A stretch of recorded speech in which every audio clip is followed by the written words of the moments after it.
오늘은 요한복음 21장 3절에서 9절 말씀이에요. 시몬 베드로가 그들에게 말하기를 나는 고기를 잡으러 가겠소 하니 그들이 우리도 함께 가겠소 하고 말하였다. 그들은 나가서 배를 탔다. 그러나 그날 밤에는 고기를 한 마리도 잡지 못하였다. 이미 동틀 무렵이 되었다. 그때에 예수께서 바닷가에 들어서셨으나 제자들은 그가 예수이신 줄을 알지 못하였다. 그때에 예수께서 제자들에게 물으셨다. 얘들아, 무얼 좀 잡았느냐? 그들이 대답하였다. 못 잡았습니다. 예수께서 그들에게 말씀하셨다. 그물을 배 오른쪽에 던져라. 그리하면 잡을 것이다. 제자들이 그물을 던지니 고기가 너무 많이 걸려서 그물을 끌어올릴 수가 없었다.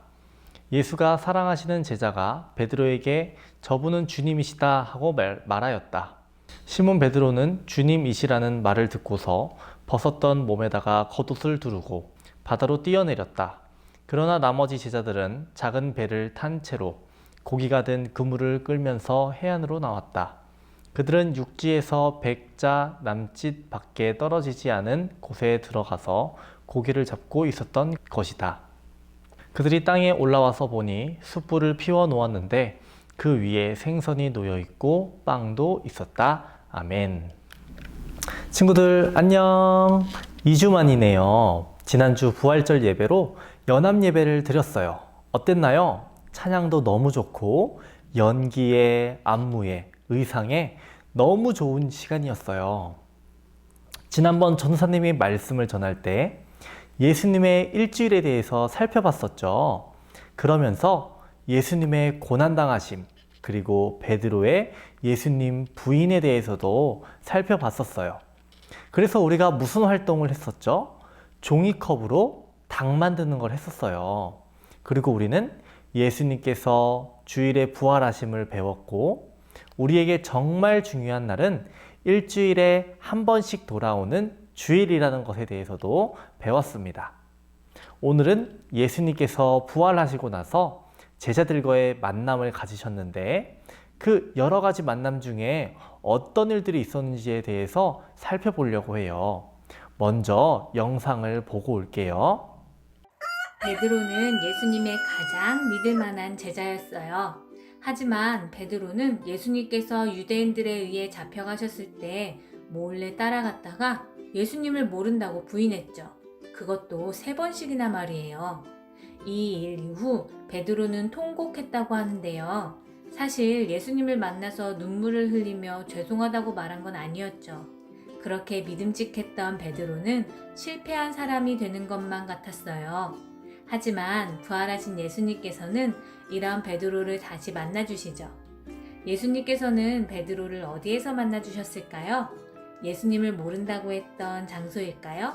아니면 눈물을 흘리던 통곡의 벽일까요? 예수님과 베드로의 결정적인 만남들은 대부분 갈릴리 바닷가에서 이루어져요. 예수님께서 베드로를 부르신 이야기나 베드로가 깊은 곳에 가서 물고기를 잡은 이야기, 그리고 베드로가 물 위를 걷다가 빠진 이야기도요. 대부분 베드로의 입장에서는 약간 부끄러운 이야기들인데요. 그 중에서도 가장 불편한 이야기가 오늘의 말씀에 나오죠. 바로 디베랴 호수에서 있었던 일이에요. 부활하신 예수님께서 제자들에게 나타나셨지만 제자들은 여전히 자신들이 무엇을 해야 하는지 알지 못했어요. 베드로는 예전에 하던 일이나 해야겠다며 물고기를 잡으러 가겠다고 말하죠. 다른 제자들도 베드로와 함께 했어요. 그런데 도대체 무슨 일인지 물고기가 하나도 잡히지 않는 거예요. 밤새도록 수고했지만 아무것도 낚지 못한 지금과 예수님의 제자로서 아무것도 아닌 게 되어버린 자신들의 처지가 비슷하게 느껴지지 않았을까요? 베드로와 다른 제자들이 비어있는 배처럼 허무한 마음으로 있을 때 약 100m 정도 떨어진 바닷가에는 예수님이 서 계셨어요. 하지만 그들은 예수님을 알아보지 못했죠. 예수님께서는 제자들에게 크게 소리쳤어요. 물고기가 있습니까? 제자들이 없다고 말하자 예수님께서 말씀하시죠. 배의 오른편에 그물을 던져보십시오. 베드로와 제자들은 자포자기한 듯 그물을 오른편에 던졌어요. 그러자 물고기들이 그물을 향해 달려온 것처럼 놀랍게도 많은 물고기가 잡힌 거예요. 제자들은 쿵쾅대는 마음으로 바닷가에서 말하였던 목소리의 주인공을 다시 바라보았어요. 그때 한 제자가 이야기하죠. 저분은 예수님이시다! 그러자 베드로는 급하게 옷을 입고 바다로 뛰어내렸어요. 100m를 수영해서 예수님께 다가갔죠. 예수님께서는 베드로에게 잡은 물고기를 가져오라고 하셨고 베드로는 물고기를 가져왔어요. 모두 153마리였죠. 예수님께서는 베드로를 처음 만났던 바닷가 바로 그곳에서 다시 베드로를 만나셨어요. 예수님께서는 같은 듯 다른 방식으로 만나서 베드로에게 다시 시작하라고 알려주셨죠. 물고기를 잡는 것이 아니라 사람을 낚으라고, 슬퍼하거나 후회하지 말고 예수님을 사랑하라고, 더 많은 사람들을 사랑하라고 말이죠. 예수님께서는 비어있는 배를 153마리의 물고기로 채우듯이 베드로의 비어있는 마음을 사랑으로 다시 채워주셨어요. 우리에게도 마찬가지일 거예요. 우리도 실수하고 넘어지지만 예수님은 여전히 우리를 찾아오시고 또 찾아오셔서 우리의 마음을 채워주실 거예요. 예수님께서는 죽으시고 부활하셨어요. 예수님은 다시 제자들을 만나 주셨어요. 예수님은 제자들에게 여러 차례 나타나셨어요. 오늘 우리가 읽은 말씀은 예수님이 제자들을 만나 주신 여러 사건 중 한 사건이에요. 이때 모든 제자들이 함께 있지는 않았어요. 제자 중에 몇몇 제자들만 예수님을 만나게 됩니다. 제자들은 현재 갈릴리에 있습니다. 갈릴리는 그들이 예수님을 만나기 전에 있었던 원래 그들이 살던 동네예요. 수제자라고 할 수 있는 베드로가 다른 제자들에게 이야기합니다. 나는 고기를 잡으러 가겠소. 다른 제자들도 우리도 함께 가겠다라고 했어요. 그리고 이들은 물고기를 잡으러 갑니다. 그런데 밤새도록 물고기를 잡지 못하는 난감한 상황에 놓이게 돼요. 그때 들려오는 음성이 있었어요. 얘들아, 무얼 잡았니? 다 큰 성인들을 향해서 얘들아 라고 부르고 있어요.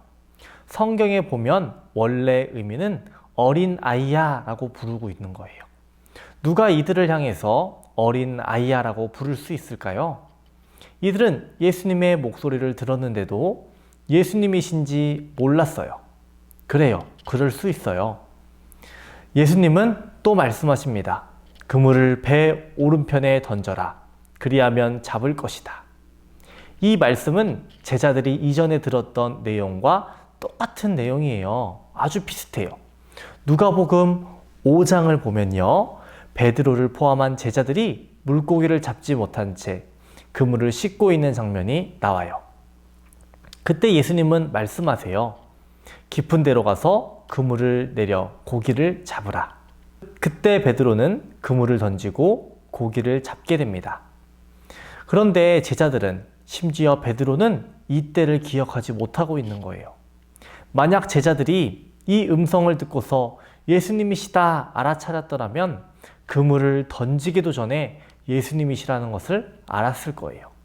하지만 제자들은 이때까지도 예수님임을 알아차리지 못했어요. 그물이 찢어지게 되자 요한은 그때가 돼서야 예수님이시다 라고 외쳤어요. 그리고 베드로는 물로 뛰어듭니다. 미리 알아차렸어야 했는데 제자들은, 그리고 베드로는 뒤늦게 예수님임을 알게 돼요. 그럼에도 불구하고 예수님은 제자들을 향해서 혼내지 않으세요. 예수님은 제자들에게 먼저 먹을 것을 주셔요. 예수님께서 준비하신 것이 무엇이 있을까요? 생선과 빵을 준비하셨어요. 그리고 그 자리에 불이 있었어요. 숯불. 전도사님은 이 숯불에 주목을 했어요. 마가복음 14장 67절을 보면 베드로가 불을 쬐고 있었다라는 장면이 나옵니다. 한번 먼저 읽어볼게요. 베드로가 불을 쬐고 있는 것을 보고 그를 빤히 노려보고서 말하였다. 당신도 저 나사렛 사람 예수와 함께 다닌 사람이지요? 예수님이 붙잡히시고 제자들은 뿔뿔이 흩어집니다. 그렇게 예수님 주변을 맴돌던 베드로도 예수님을 부인하게 되는데요. 닭이 2번 울기 전에 예수님을 모른다고, 정말 모른다고, 마지막에는 예수님을 저주하며 맹세하며 모른다라고 했어요. 베드로에게 이날 밤, 이날 새벽은 최악의 하루로 남아 있었을 거예요. 괴로워하고 아파해도 전혀 나아지지 않았을 거예요. 이후 예수님이 죽으시고 나타나셨을 때마다 걱정이 됐을 거예요. 예수님이 이 이야기를 하시지는 않을까? 괜히 마음이 불편하고 두려웠을 거예요. 심장이 두근두근 뛰었을 거예요. 베드로는 예수님께 죄송하다라고 말할 시간조차도 없었을 거예요. 그렇게 끝이야 라고 생각했을 겁니다. 그런데 베드로와 다른 제자들이 갈릴리로 와서 어부지를 할 때, 이날 새벽 예수님은 베드로를 회복시키기 위해서 특별한 자리를 마련하셔요. 예수님은 숯불에 생선과 빵을 올려놓고서 베드로와 제자들을 기다리셔요. 모두 함께 생선과 빵을 먹습니다. 예수님은 제자들을 혼내지도 않으셔요. 왜 내 목소리를 기억하지 못하는 것이냐? 라고 묻지도 않으세요. 예수님은 베드로에게 이렇게 질문하세요. 요한의 아들 시몬아, 내가 이 사람들보다 나를 더 사랑하느냐? 그리고 베드로는 이렇게 고백합니다. 주님, 그러하나이다. 내가 주님을 사랑하는 줄 주님께서 아시나이다. 그리고 예수님은 이렇게 말씀하셔요. 내 어린 양을 먹이라. 예수님은 베드로에게 이와 비슷하게 3번씩이나 물으셔요. 내가 나를 사랑하느냐? 내가 나를 사랑하느냐? 내가 나를 사랑하느냐? 마치 베드로가 이전에 나는 예수님을 모르오, 나는 예수님을 모르오, 나는 예수님을 저주하건대 맹세하건대 모르오라고 말한 것을 하나씩 하나씩 용서해 주시는 것처럼 너의 입으로 다시 고백해봐 하시는 겁니다. 베드로는 고백합니다. 내가 주님을 사랑하는 줄 주님께서 아시나이다. 내가 주님을 사랑하는 줄 주님께서 아시나이다. 내가 주님을 사랑하는 줄 주님께서 아시나이다. 이렇게 고백하게 하시는 겁니다. 베드로는 예수님을 부인한 그날 많은 상처를 받았을 거예요. 자존심도 구겨졌을 거예요. 다른 제자들이 베드로가 예수님을 부인했다는 것을 알까요? 모를 거예요. 이것은 베드로 스스로만 아는 일이에요. 하지만 예수님은 알고 계셨어요. 그리고 베드로를 회복시키기를 원하셨어요. 그래서 베드로에게 질문하시는 거예요. 그리고 베드로가 고백하게 하시는 거예요. 옛날 그 사건은 잊게 하시고 다시 예수님을 위해서 설 수 있게끔 만드시는 거예요. 예수님은 베드로에게 너가 나를 부인했었지? 이렇게 직접 묻지 않으셔요. 다른 제자들이 옆에 있었는데요. 왜 예수님께서 베드로에게만 이런 질문을 하시는 건지 다른 제자들은 몰랐을 거예요. 예수님은 아시지만 베드로를 위해서 돌려서 말해주신 거예요. 내가 나를 사랑하느냐?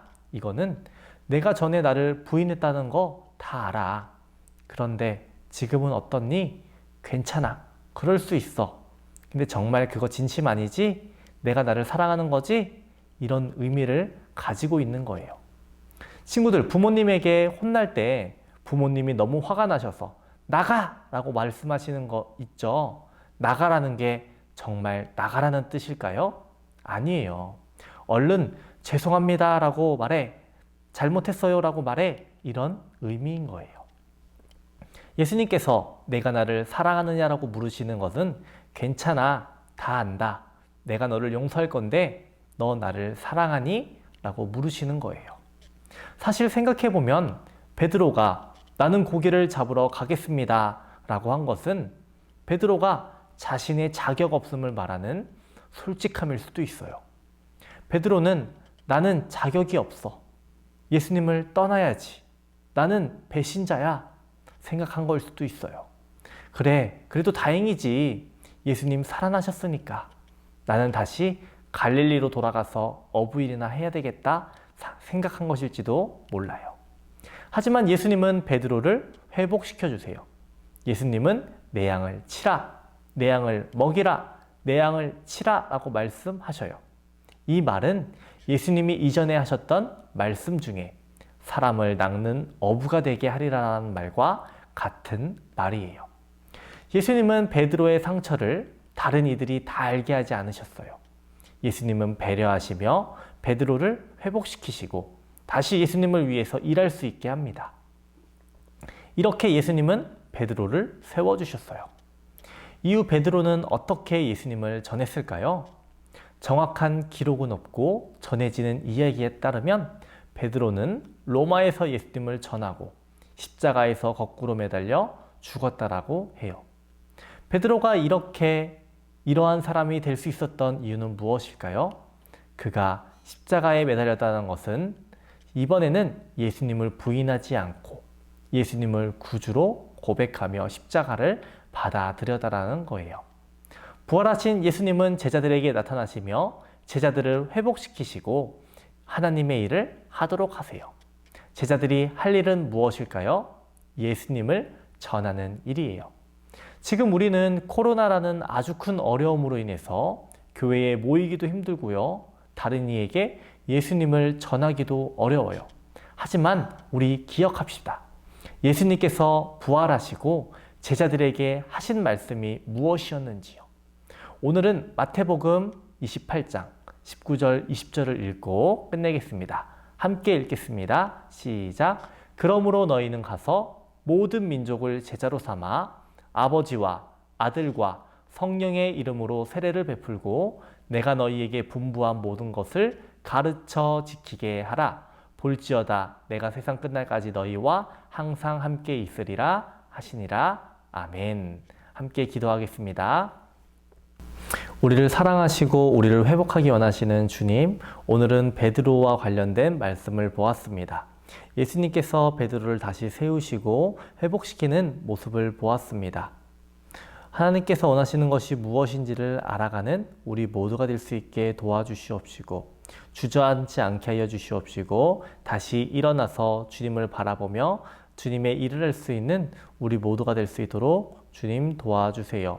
우리는 연약합니다. 하지만 주님께서 우리와 함께 하신다라고 말씀하셨으니 그 말씀 붙들고 용기를 내며 담대히 나아갈 수 있도록 주님 도와주시옵소서. 우리 두려워하지 않게 하여 주시옵시고 오직 주님의 말씀을 기억하며 달려나갈 수 있도록 주님 도와주세요. 코로나로 인해서 함께 예배하지 못하는 친구들과 선생님들이 있습니다. 하나님, 이 온라인 예배에 함께 참여할 수 있게 하여 주시옵시고 우리들 모두 예배를 기억하고 함께 모여서 예배할 수 있는 날을 위해 기도할 수 있도록 주님 도와주세요. 오늘도 하나님 함께 하실 줄 믿습니다. 예수님의 이름으로 기도합니다. 아멘.